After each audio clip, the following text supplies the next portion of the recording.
அமெரிக்க நீர்மூழ்கி கப்பலால் தாக்கி மூழ்கடிக்கப்பட்ட ஈரானிய போர்க்கப்பலில் உயிரிழந்த 87 கடற்படையினரின் உடல்களை பாதுகாப்பதில் காலி கராப்பிட்டிய போதனா வைத்தியசாலை நிர்வாகம் பாரிய சவால்களை எதிர்கொண்டு வருகிறது.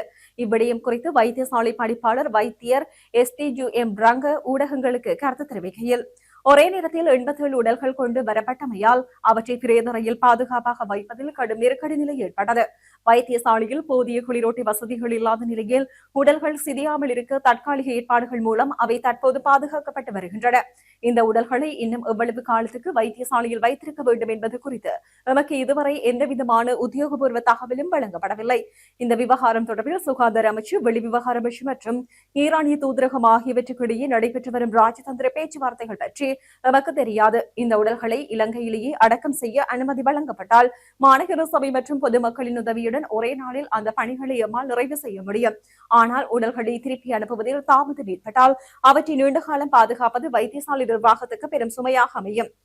அத்துடன் இலங்கைக்கு அப்பால் சர்வதேச கடற்பரப்பில் பயணித்துக் கொண்டிருந்த ஈரானிய போர்க்கப்பல் மீது அமெரிக்க நீர்மூழ்கி கப்பல் நடாத்திய தாக்குதலில் 87 பேர் கொல்லப்பட்டனர். அவர்களின் உடல்களே தற்போது ராஜதந்திர தீர்மானங்களுக்காக காத்திருக்கும் நிலையில் கராப்பிட்டிய போதனா வைத்தியசாலையில் பிரேதரையில் வைக்கப்பட்டுள்ளன.